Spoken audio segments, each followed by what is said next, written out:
สมมุติคันมาอยู่นำกันเจ้าหันญาติกับเจ้าแบบว่ามาอยู่แล้วก็แบบบ่ซอกบ่หาจังซี่บ่แล้วเขาบ่เคยสอกเคยหานะผ่านมาเลยนะอยู่น้ำขน่อยก็อยู่มาแล้วผ่านมานะบาดนี้ก็เนาะบาดนี้จากผัวยังมาสนอยู่น้ำหยางก็เป็นไปบ่ได้หลายหลังอายเลยเฮาสิไปถามผู้อื่นเฮาก็บ่อยากถามเฮาก็เลยอยากได้ยินจากปากเจ้านั่นแหละว่าเป็นจังได๋คือว่าบ่ให้มาอยู่นำกันมีเรื่องมีราวอันเครียดขมอีหยังกันสนองบ่ได้เครียดบ่คือฟังจากปากเจ้านั่นแหละเนาะก็บ่ได้เครียดถ้าสมมุติว่าเราไปซอกไปหาเงินเนาะอันแม่น้องสมโอคันแบบว่าเรามายืนนี่คือว่าโอเคบ่หรือว่าจังได๋แม่คันเพิ่นสิมาอยู่นำแล้วไปซอกเฮ็ดเวียกเฮ็ดการยังบ่โอเคน้อยนี่บ่ได้บ่แม่บ่ได้ยังบ่โอเคอยู่กะว่าง่ายๆแบบนี้นะเอ้ยความคิดของเรานะแบบว่าเราสิหาบเงินหาบยังมากก็บ่เอานะบ่ผ่านได้นะลูกไผ่คนนี้อ่ะนะเอาคันสั่นลูกสิไปขอเป็นลูกไผ่ซะนะบ่เป็นลูกสาวแล้วซะนะอยู่บ่ลูกสะใภ้ใหม่คักโยเพิ่นเคยเซเพว่าซั่นซะคันเพิ่นบ่เซเพเพิ่นแม่ลองให้โอกาสเราเบิ่งดูว่าเป็นจังได๋คันเรามาอยู่แล้วเราบ่เป็นตาเฮาจังให้เราย้ายออกว่าแม่ลองให้โอกาสเราทีนึงบ่ได้ฮู้อยู่แก่ใจของมันอยู่แล้วสมมุติว่าคือแบบว่าโอเคยาลองให้เจ้านี่มาอยู่นำแล้วเจ้าก็หาเลี้ยงเด็กน้อยเด็กนุ่งก็เอารวบๆกันแล้วแลก็ทั้งกันเบิ่งเด็กน้อยก็ต้องเบิ่งยานำแล้วเจ้าก็อายุหลายแล้วได้แม่เฮาก็แบบว่าเราให้โอกาสเราเบิ่งบ่เฮาก็เลยมาคิดเบิ่งว่าเฮาลองมาปรึกษากันเบิ่งดูว่าเราสิเฮ็ดได้บ่คือเราเว้าแบบว่าที่ผ่านมาเราก็ผิดไปแล้วพลาดไปแล้วเฮาสามารถให้โอกาสเราได้แต่ว่าเฮายังบ่ได้ยกย้ายสมโนเรามาซื่อๆบ่ต้องเอาหยังเรามาแค่แต่ว่าแจ้งในบ้านว่าเป็นแม่ของเด็กน้อย2คนมาขออยู่นำว่าเพิ่นสิอยู่เลี้ยงลูกเลี้ยงเต้าเพิ่นถ้าเพิ่นว่าบ่เป็นตาได้เรื่องขน้อยก็สิให้ออกก็บ่ให้อยู่เพราะว่าเฮามีแต่ว่าให้เราอยู่ชั่วคราวได้แม่แต่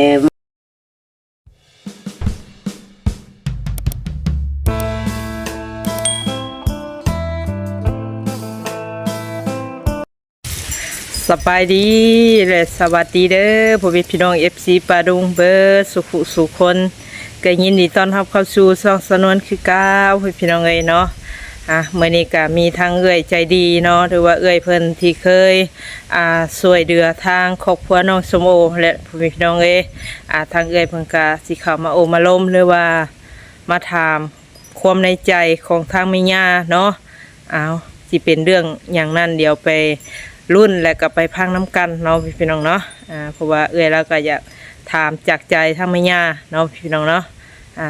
กะทางเฮากะยังอยู่บ้านน้องสมโอเนาะพี่น้องเนาะก็ยังบ่ได้กลับเพราะว่าเราทักมาว่าสิโทรมาดีดน้ำแม่ย่าว่าซั่นเนาะเอาจังไดพุ่นพี่น้องไปรุ่นแล้วก็ไปพังน้ำกันเนาะโดยสบายดีทั้งเด้อเอาสบายดีฮัลโหลสบายดีแม่ตู้โดยเจ้าแม่เด้อโดยเป็นจังได้สบายดีอยู่บ่สบายดีอยู่ก็บ่สบายปานใดคือเย็นเนี่ยเนาะกินข้าวสวยแล้วบ่ทางนั้นน่ะโดยในตู้เพิ่นทางนี้ยังเศร้าอยู่กินกาแฟทางนี้น่ะโอ้ถามเพิ่นน่ะแม่จังโมงทางนั้นอยู่พุ่นบ่าย2อยู่ที่หาดแต่8 โมงยังตอนเช้านี่โอ้โดย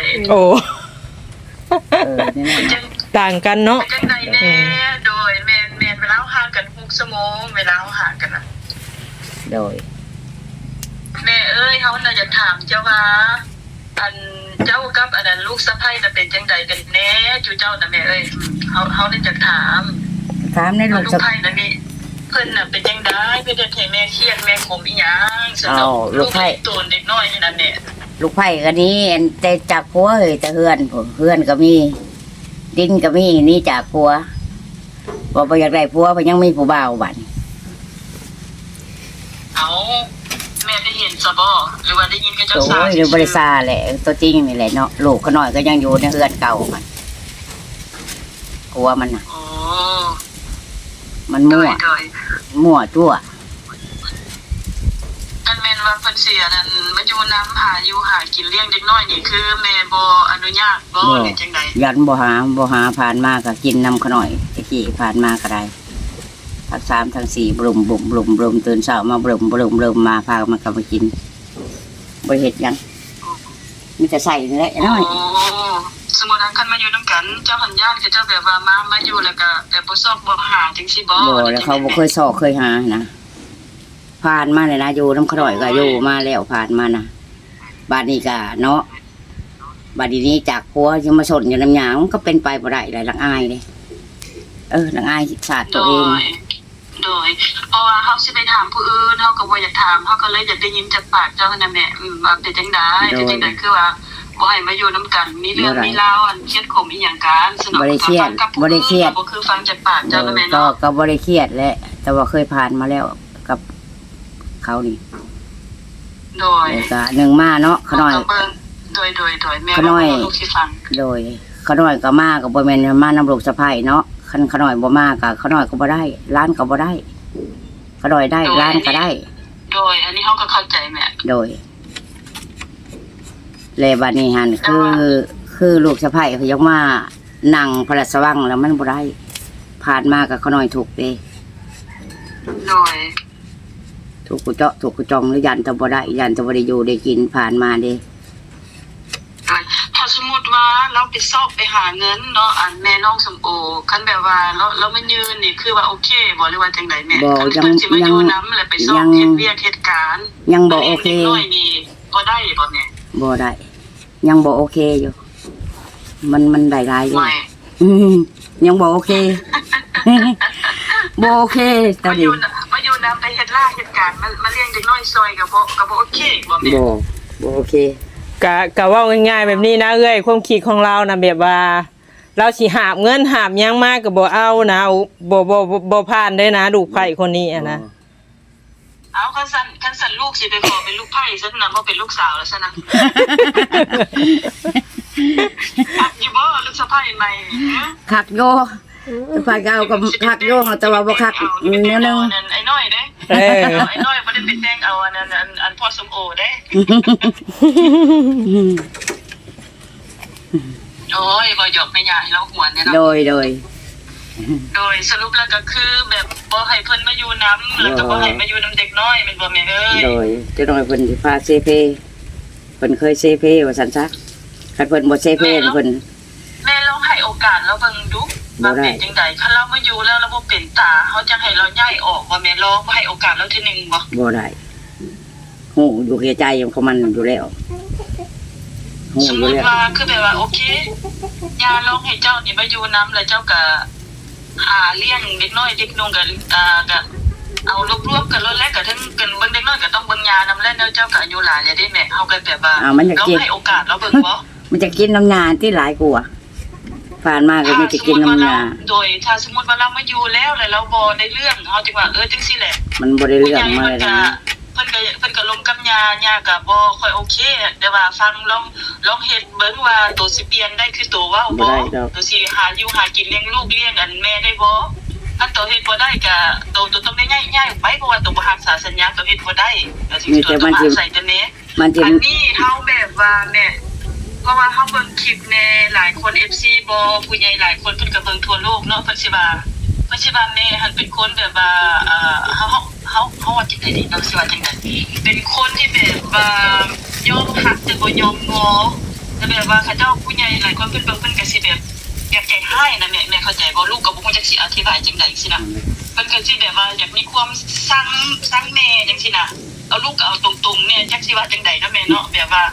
เพิ่นเบิ่งแล้วเพิ่นว่าโอ้แม่ย่าคือบ่ให้โอกาสลูกสะใภ้จังซี่นะแม่เฮาก็เลยมาคิดเบิ่งว่า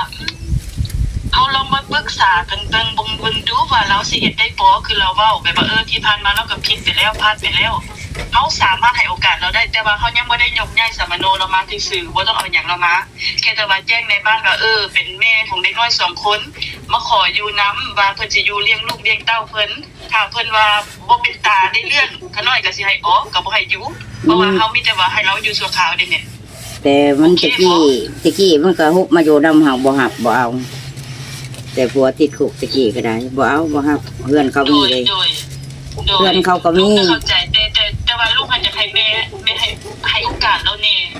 ลูกสิบ่ทิ่มเด้อลูกก็จะอยู่น้ำเจ้านี่แหละถ้าเราบ่ได้เรื่องเขาก็ล้มเลย ทะเล แม่บอก เพราะว่าเรายืนยันเด้ เราบ่ได้เรื่องเลยเลี้ยงลูกบ่ได้เลยเสียเพคือเก่าบ่อันน่ะอันเก่าๆบ่ทิ่มบ่ป้ายังเล่น มัน คือ บ่ เก่า ป้าดอก ป้าก็เล่นคือว่าบ่โอเคสินะเฮาก็ต้องให้ออกจากเฮือนเลี้ยงลูกบ่หล่อนเลี้ยงแม่บ่หล่อนสินะพอคนไปเฒ่าก็โอ้อยากให้เรามาแบบว่า ตะ ให้โอ กี้ กาส ก็ เรา เนาะตะกี้ก็ จังซี่นะแม่ ตะกี้ก็อยู่แคมป์คลองเนาะอยู่แคมป์คลองแล้วก็เอาพลัดมาเอาปริมามาสูบมาเลยโปรดได้ใส่กระบังคือสูบซ่านี่ อู้ขาดขนาดเลย โทษตัวเองว่ะอืม ลูกนะเข้าใจแม่แต่ว่าเฮาลองให้โอกาสแล้วบ่ เราว่าให้โอกาสเราว่าให้โอกาสแล้วจังซี่นะ เราสิผ่านบ่สเต็ปที่เฮาจะให้อันแม่น้องสมบูรณ์ร้องนี่นะ เขาหน่อย อา ก็ ยุหากินเลี้ยงลูกเลี้ยงยางสินะ โอ้เคยนะถ้าแต่มันอันนี้มาเนี่ยมันบ่เคยหาถูกกินจักเทื่อนะบ่เคยหาถูกกินจักเทื่อนี่มันไปพอมันคือซื่อๆนะ โดย มันไปพอมันคือซื่อ แต่ถ้าเฮาลองให้โอกาสแล้วเบิ่งนี่ทั้งทุกคน FC แล้วก็ผู้ใหญ่เพิ่นก็สิแบบเข้าใจได้แม่อันนี้เพิ่นเข้าใจแต่ฝ่ายน้องแม่น้องสมบูรณ์ฝ่ายเดียว ๆกีฬาแล้วแต่เพิ่น แม่นี่เป็นคนใจดำเพิ่นว่าสินะ ดำอยู่แต่ว่าผ่านเคยผ่านมาเลย ลูกหันแล้วบ่อยากให้อันผู้ใหญ่ FC หรือว่าผู้ใหญ่ที่เพิ่นเคยซอยเหลือมาหลายๆทางบ่อยากให้เพิ่นทิ่มจุเจ้าให้เพิ่นฮักจุเจ้าน่ะว่าย่าก็ยังเปิดโอกาสให้ลูกสะใภ้เนาะแต่ลูกสะใภ้บ่เป็นตาเป็นเรื่องจังซี่โอเคเข้าใจบัดนี้นะเอาจังจะเพิ่นเราไป เว้าง่ายๆก็คืออยากเห็น FC ผู้ใหญ่เพิ่นเห็นน้ำสินะลูกละอีตัว แต่ก็พลักผู้ใหญ่เบิ่ง คน เนาะ ได้หลายคนมาซอยแม่ว่าจังได๋ลูกว่าจังซี่โอเคได อยู่เฮาก็สิบ่ทิ่มบ่ปาเจ้าสนอกสนวนก็สิบ่ทิ่มบ่ปาเบิ่งซอยกันว่าเราบ่ได้เรื่องได้เอื้อนก็ต้องรับให้เราไปแล้วก็มาบอกในบ้านกองรอนบ้านให้มาเอาเราไปถ้าว่าเราบ่ได้เรื่องเป็นบ่สนวนหรือว่าจังได๋ แม่นแม่น เว้านำนายบ้านเขาเจ้าก็บ่มันเป็นไปบ่ได้แบบนี้เว้านำนายบ้านเขาเจ้าว่า จะไปเว้าตอนไหน วานนี่เด้โอ้ บ่ บ่ได้เขาเจ้าว่าบ่ได้ยินบ่เขาเจ้าตอบว่าบ่ได้ เอาจักเดียวเฮาหมู เจ้านี้ป้าจะลูกชายจะมาอยู่เพิ่งแม่โอ้บ่ได้แล้วก็อายชาวบ้านเขาก็จะเว้าพวกก็อยู่ทีมงานบ่ฮู้จะบ้านของเขาเองก็บ่แม่นมันจะใกล้ หมายความว่าในบ้านแต่เพิ่นเว้ามาแล้วเนาะ แล้วเว้าแล้วว่านี่ บ่ได้เพิ่นว่าบ่ได้หนึ่งมาเจ้าไว้มือไว้ตีนบ่ได้เขาน้อยก็หับบ่ได้เรื่องตัวนี้แหละบ่ได้หนึ่งมานอนกินอยู่เรือนเขาก็เคยเขานอนกินกับน้องสาวของมัน ก็แม่นความเจ้าเว้าตัวนี้นะอดีตมันผ่านมาแล้วคือเราเว้าปัจจุบันนี้ บ่ อ่า เคยผ่านมาบ่เป็นอะไร เว้าง่ายๆก็เราบ่ยอมหั่นนะแบบบ่ยอมรับในตัวลูกไผหั่นนะเว้าง่ายซะ แม่น ไม่อยากไล่ปากไล่คอกับเจ้ากินได้แบบนี้นะมือยังดอกกินหมูจัก มา มา มาปิดเลยบ่ให้โอกาสเลย โด เนาะ ยแล้วจะว่ามันยังเห็ดจังได เราไปหา โดยแม่น โดย ก็หน่อยก็บ่อยากพระนะจะหน่อยพิษกันจังซั่นจังซี่ บ่ได้แม่เราสิบ่ได้เป็นพระได้เฮาว่าถ้าเฮาเห็นเป็นที่จารักษณะ เนี่ยคนผีบ้า แล้วก็คือแบบว่าแม่เราให้โอกาสแล้วเบิ่ง คนผีบ้า เสียเพเสียคนเฮ็ดเสีย เสียอยู่แล้วเสียอยู่แล้ว เราออกไปเลยบัดนี้น่ะ เสียอยู่แล้ว เว้าง่ายๆก็คือเราออกความคิดเห็นเจ้าแบบนี้นะบ่ให้คิดเรื่องอดีตให้มาเริ่มต้นปัจจุบันนี้ คนผู้เก่ามันก็คือเก่า อันนี้เราบ่เชื่อมั่นน้ำลูกไผ่แล้วเรายันกลับมาคือเก่าจังซี่นะเอ้ย เราเคยเห็นที่ผ่านมาเลย ผ่านมาแล้วอยู่ก็น้ำก็อยู่น้ำพอแห้งน่ะตะ เรา กี้ บ่เปิดโอกาสเลยนะว่าบนโอกาสแล้วเราบ่เปิดโอกาสเลย อยู่น้ำก็อยู่น้ำพอแห้ง ลู เล ก ย เข้าใจอยู่ว่าตะกี้คนผู้เก่าก็คือผู้เก่าแม่ถ้าเฮาลองให้โอกาสเบิ่ง จ้า แล้ว มัน เรา ก็ ก็ ยังบ่ เปลี่ยน เปลี่ยน แปลงแล้วเฮาเห็นว่า ฟังเลยแล้วเว้าเอ้ย ได้เนาะเลี้ยงอันครอบเลี้ยงครัวได้หามีหน่อยก็กินหน่อยน้ำกันนะเลี้ยงลูกเลี้ยงยาไปซะนะเราเปลี่ยนไปนะลูกก็ถือว่าโอเค ถ้าแบบว่าเรายังมานั่งอยู่นอนกินเฮ็ดตัวเซฟคือเก่าหันก็แปลว่า ให้เจ้าจัดการเลยไล่หนี้เลยจังซี่นะเว้า ให้เพิ่นกินน้ำกินไหนให้เอาแล้วออกจากบ้านจังซั่นเลยได้แม่ถ้าเราบ่เปลี่ยนแปลงเด้เพราะว่าข่อยให้โอกาสเจ้าแล้วเจ้ายังเป็นคนยังสิเสียผู้เสียคนอย่างน้อยผู้ FC เพิ่นเบิ่งหรือว่าผู้ใหญ่เพิ่นเบิ่งเพิ่นก็สิเห็นว่าอย่าให้โอกาสลูกสะใภ้แล้วแต่ว่าลูกสะใภ้บ่เป็นตาได้เรื่องจังซี่ล่ะเพิ่นก็เห็นดีนะว่าย่าก็ให้โอกาสอีกแล้วตะกี้ก็คิดว่าเราคิดว่าเราเป็นคนใจดำบ่หลายคนก็เว้าหลายแนวเนาะมีหลายแนวคิดแต่ส่วนหลายมันจะมีแต่พลังลบได้แม่เดี๋ยววันนี้ผู้ใหญ่เพิ่นก็สิเห็นว่าแม่น่ะแรงน้ำใจจังซี่นะบ่ให้โอกาสเพิ่นจังซี่นะอีตูนเด็กน้อยแน่ลูกนางเบิ่งลูกก็ให้นะอีตูนเด็กน้อยแม่เอ้ยมันเฮาต้องคิดว่าเฮาเป็นผู้ใหญ่แล้วแหละเฮาเป็นผู้ใหญ่ผู้โอแล้วนะแม่เด็กน้อยเด็กมื้อนึงที่เจ้าบ่อยู่นี่ จังได้แม่เขาพอเขาก็ต้องเข้ามาคือเก่าได้แม่ยังหน่อยช่วงที่เจ้ายังอยู่เฮ็ดให้เพิ่นเห็นให้ผู้ใหญ่เห็นว่าย่าเปิดโอกาสให้ลูกสะใภ้ให้มันเป็นให้เราให้เพิ่นเข้ามาแล้วให้เราลองทดสอบแล้วเบิ่งว่าเราจะผ่านบ่ถ้าเราบ่ผ่านเฮาก็ไปเลยก่อนจะมาเฮาก็ไปเว้ากับนายบ้านเพิ่นยืนยันจังซี่ว่าเรานี่เป็นแม่ของเด็กน้อยนี้อย่ามาซอยเลี้ยงซอยหาเงินหาค้ำค่อยกระเฒ่ากับโอ้จะลงกับนายบ้านเพิ่นถ้าว่าเราบ่เป็นตาในเรื่องก็มีแต่แล้วแต่ในบ้านจะตัดสินกันแล้วก็เอาเราออกไปเลยสินะลูกก็สิเป็นคนให้ผู้เพิ่นกินน้ำกินในแล้วก็ให้เพิ่นไปเซิร์ชออกกงหลอกกงหลอนเอาเราออกจากเงินยาโอเคบ่ ยังบ่ผ่าน ไม่ แกล้งหัวซำได้เอ้ยยังบ่ผ่านว่าจ้ะ ชวนได้ก็ว่ายอมยอม โอเคสนับมาที่ เล แห ย ละ บ่จักเป็นจักปวดจักปัด แม่นะบ่ให้โอกาสเราเลยแล้วก็บ่ให้โอกาสเจ้าเลยนะแม่เพราะว่ามีผู้ใหญ่เพิ่นเบิ่งหลายแล้วก็ FC เพิ่นเบิ่งหลายนะเพิ่นมีแต่พลังลบตอนนี้นะลูกเราบ่อยากให้อยากให้เจ้ามีพลังบวกนั่นแหละถามแม่ยืนยันก็ตายค่ะเดียวว่าจังได๋ก็บ่ให้โอกาสเราก็ บ่อยากเอา มีแต่พลังลบเลยนะคะเจ้าน่ะแม่เอ้ยลูกก็ได้ลูกก็บ่จักสิว่าผู้ใหญ่ที่เพิ่นจะเข้าออกมาผู้ใหญ่ที่เพิ่นจะส่งอนาคตเด็กน้อยเพิ่นก็เริ่มถอยเพิ่นคิดไปมีแต่พลังลบอย่างเดียวตอนนี้น่ะJa, was denn? Was passiert? แล้วเราคุยกับผัวเราเอ้ย เตะกันแล้ว เพิ่นงงเสียงเอ้ยได้เอ้ย ก็เดี๋ยวเพิ่นปิดเสียง เอ้ยเราเว้าภาษาเด้ Chat, was denn? รถเละเลย หลอดหูได้แปลภาษาอันภาษาหยังวะเขาเจ้าเว้าข่าวในโทร Wolltest ทั du ศน์ irgendwas oder was? มันหูได้หูแปลเลย เราลืมเครื่องแล้วเรามาเอาเครื่องไปพร้อมกันแล้วเราสิโทรให้เจ้าไปให้ซะอย่าปล่อยโทรศัพท์ Was denn? Ja, mach ich. Okay.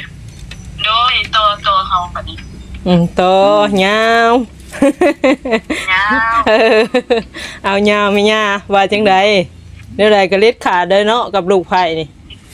แกงหัวเลยแหละเอ้ยเราบ่ อยู่ บ่ ไส ฮับเล เขา ย ก็เคยนำกินอยู่แต่ใดมา เราคิดแต่อดีตแบบยันเป็นคือเก่าประมาณนี้นะ ลูกเข้าใจได้แม่แต่ว่าลูกน่ะบ่อยากให้แบบว่าพลังลบให้ผู้ใหญ่เพิ่นเบิ่งแล้วก็ให้ FC เพิ่นเบิ่งคือจังซี่แหละเฮามีอยู่มีกินเฮาก็ได้นำ FC นำผู้ใหญ่เพิ่นแต่ละคนเนาะบัดนี้เพิ่นเห็นแม่ทั่วโลกเพิ่นเคยฮักเคยแพ้คือลูกแหละเฮาน่ะถึกสลบกับเจ้าได้แม่คือสลบกับเจ้าแฮงแบบว่าบ่ซอยหน่อยก็ซอยหลายบ่ยินหน่อยก็ยินหลายเพราะว่าถึกสลบถึกชะตากันนะเฮาแพงเจ้าได้อะไรเฮาก็เลยแบบว่าโอ้ถ้าแม่เราเป็นจังซี่นี่คนอื่นเด้ก็เจ้าสิคิดจังไดก็มีแต่พลังลบถามสาวนวลถามสมุกก็ได้เพราะว่าพลังโซเชียลมันเขาจะเฮ็ดไปที่มันก็คือพลังลบนั่นแหละเจ้าได้รับนะลูกลงไปให้เจ้าได้รับพลังลบคั่นน่ะแม่นบ่สนวนสมุก แม่นเลย แล้วบัดนี้เพิ่นก็สิบ่อีโตนเฮาเพิ่นสิแบบว่าดูแลเด็กน้อยซอยจังซี่หลายๆคนซอยกันเลี้ยงก็โอเคถ้าซอยผู้เดียวเพิ่นก็บ่ไหวเด้แม่นบ่บัดนี้เพิ่นเฮ็ดจังซี่เพิ่นก็มีแต่ว่าย่าบ่โอเค บ่ใจกว้าง บ่ผ่านเลย บ่ใจกว้างใจกว้าง เพิ่นบ่ผ่านเพิ่นให้เขาบ่ผ่านเมื่อยเฮ็ดนำเลย บ่ผ่านเนาะ แล้วเราบ่เปลี่ยนกันนั่นแหละก็เลยแบบอันเชิญเอา ประตูยังใส่ล็อกไว้อยู่ คำเจ้าเว้าเด้เจ้าบ่เป็นแม่คนแล้วก็ให้โอกาสเจ้ากลับมาเลี้ยงลูกเลี้ยงยาแล้วเจ้าเฮ็ดบ่ได้ผู้ใหญ่เพิ่นก็พร้อมข่อยก็พร้อมข่อยเปิดประตูให้เจ้าเข้ามาข่อยล้มกับในบ้านในบ้านของหลอนบ้านแล้ว ผ่านมา เจ้าบ่ได้เรียนข่อยก็ต้องเอาเจ้าออกไปเจ้าต้องวางสิ มันมีใจมันอยากคลองราชวังนั่นแหละ เจ้าได้แม่ผู้ใหญ่นะ มันจะว่าคลองนั่นแหละแบบคือพระเวทนั่นแหละแต่คลองเมืองเนาะบริษัทแต่คลองเมืองเลยยกตัวอย่างคือพ เจ้า ระเว บ่ ท ต้องห่วงกันแม่นเลยแม่เอ้ยเพราะว่าเฮาน่ะถึงอายุก็ถึงเฒ่าถึงโอไปอนาคตเฮานี่อยากให้เจ้าอยู่โดนๆอยู่ไปจนเด็กน้อยได้ลูกได้หลานพุ่นแหละแต่เฮาบ่ฮู้ได้แม่ว่ามื้อใดอายุเฮาถ้าเจ้าบ่อยู่มื้อหนึ่งเด้เขาก็เข้ามาคือเก่าได้แม่ต้องเปิดโอกาสให้ลูกเห็นตอนนี้ว่าอย่าให้โอกาสลูกสะใภ้ก็คือ บ่ บ่ได้ ได้ คั คันว่าเปิดโอกาสเอาลูกชายมาอยู่นำหะนี่แค่นี้เฮาหายได้บ่ แล้วอย่างไรลูกชายมาแทนลูกไผ่ บอกคัน คันส คั ม น มุติ คือ ลูก ว่า ตัวเองอันนี้มันบ่แม่นลูกตัวเองเข้าใจบ่ โอ้ บ่ โด แม่น ย ว่า เข้า นั่น ใจ แหละ แม่ลูกเข้าใจเต็ม เดี๋ยวก็บ่อยากเอามารำคาญรำคาญใจนะ ขอได้แม่ขอให้เจ้าให้โอกาสให้น่ะลูกว่าโอเคลูกก็สิซอยกัน เขาเรื่องเขาวานยาเขาหูเลยนะ ลูกก็สิซอยเรื่องน้ำเรื่องในเรื่องผู้ใหญ่เพิ่นลูกก็สิซอย หูอยู่ จัง เขา ซี่นะ นะ ค่าใช้จ่ายใช้จ่ายนะลูกบ่ทิ่มบ่ปาดอกให้บ่บายเพิ่นมาเอานางอันนี้ไปถ้าเราบ่ได้เรื่องอ่ะนะคือเฮาให้โอกาสเราให้ทั่วโลกเพิ่นเห็นว่าอย่าให้โอกาสลูกสะใภ้แค่ ค่เราไม่อยู่ดํเดือน 2-3 เดือนเราก็บ่งมแล้วแม้ถ้าเราเฮ็ดบ่ได้นะมันบ่สนวน แม่นเลยแม่น เฮ็ดบ่ได้ เอาก็ เรา ว่าให้ เป็น โอ มาก าสเลย ยัง ได้ เป็น ฟั ยัง ง ลูก อัน ค นั้น นอื่นว่าอย่าให้โอกาสแล้วนะอันนี้บ่ได้เรื่องเลี้ยงลูกเลี้ยงเต้าบ่ได้มีแต่เว้า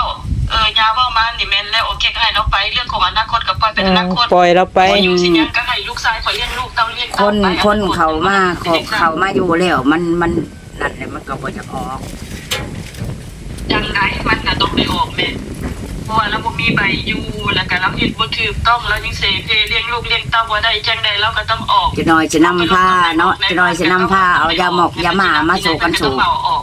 พระเจ้าเห็นบ่ ถ้า ดี จะเห็นมันนั่นเจ้าก็จะเอาเราออก โอ้ยเห็นแล้วบ่จะกลับอีกนะเรื่องเก่าบ่จะก็มาสู่สมองเข้าใจบ่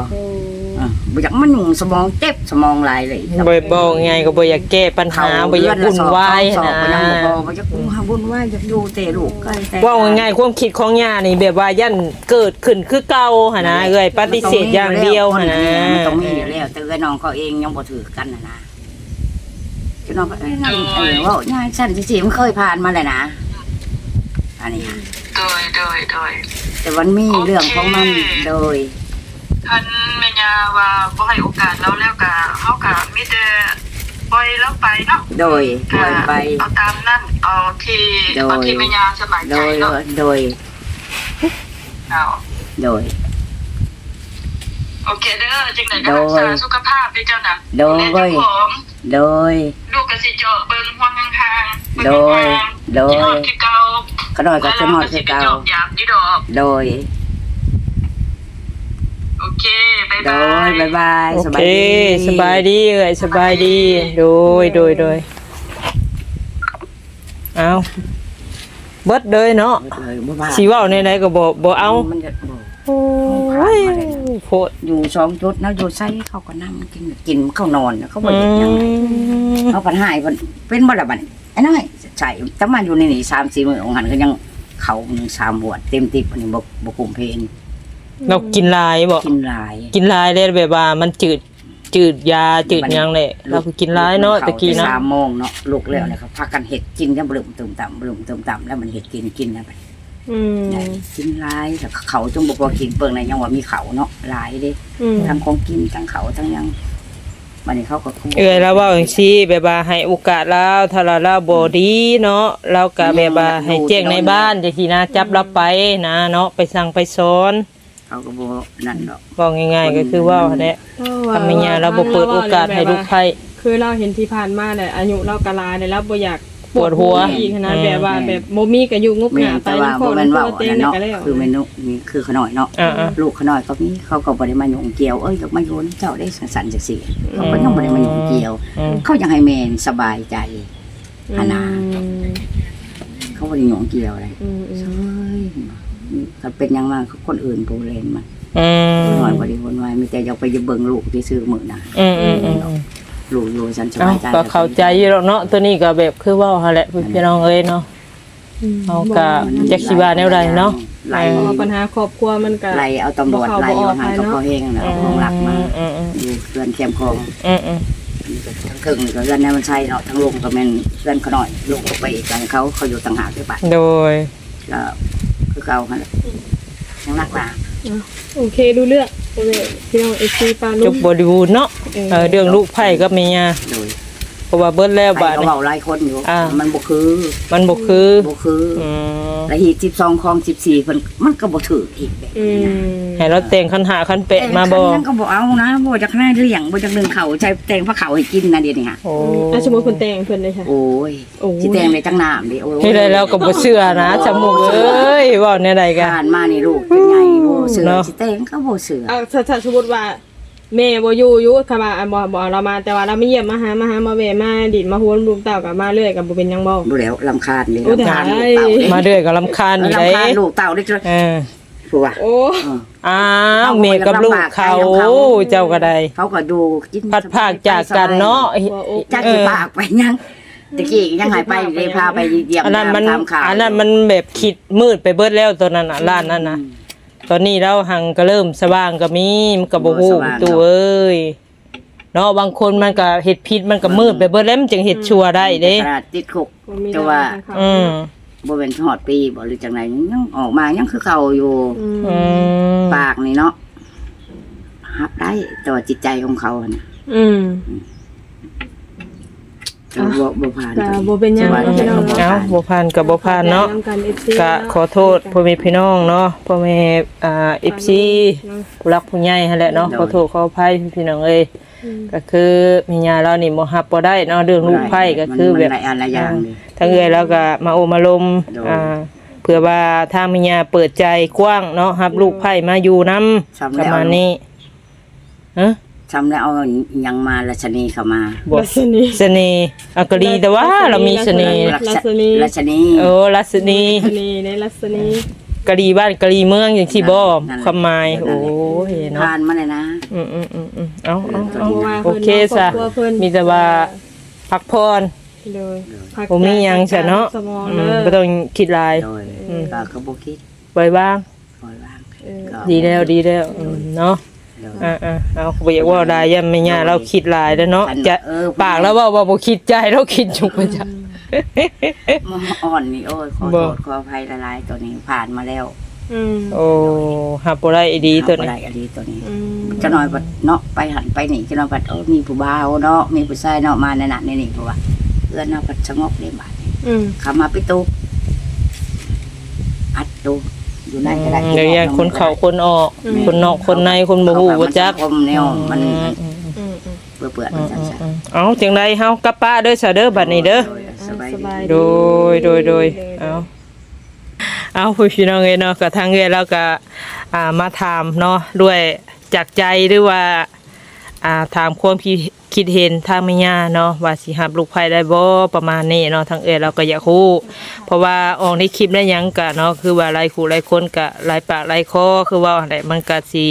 บ่มั่นคงปานใดเนาะก็เลยโทรมาโดยตรงพี่น้องเอ้ยเลยคุยส่วนตัวกับแม่ย่าหั่นแหละเนาะตรงต่อตรงเนาะก็คือตามในคลิปเนาะพี่น้องเนาะจังไดก็บ่ผิดบ่ถูกผิดพลาดกันใดขอโทษขออภัยพ่อแม่พี่น้อง FC ปาลุงเบิดสุขุสุคนเนาะที่เข้ามาติดตามและก็รับชมพี่น้องเอ้ยก็ขอบใจทั้งเอ้ยแล้วเนาะที่มาปรึกษาหารือทางแม่ย่าเรื่องลูกไผ่เนาะก็ถือว่าทางแม่ย่ารับบ่ได้เนาะพี่น้องเนาะสิประมาณนี้พี่น้องเอ้ยสำหรับคลิปนี้ไปแล้วเนาะขอกล่าวคำว่าสบายดี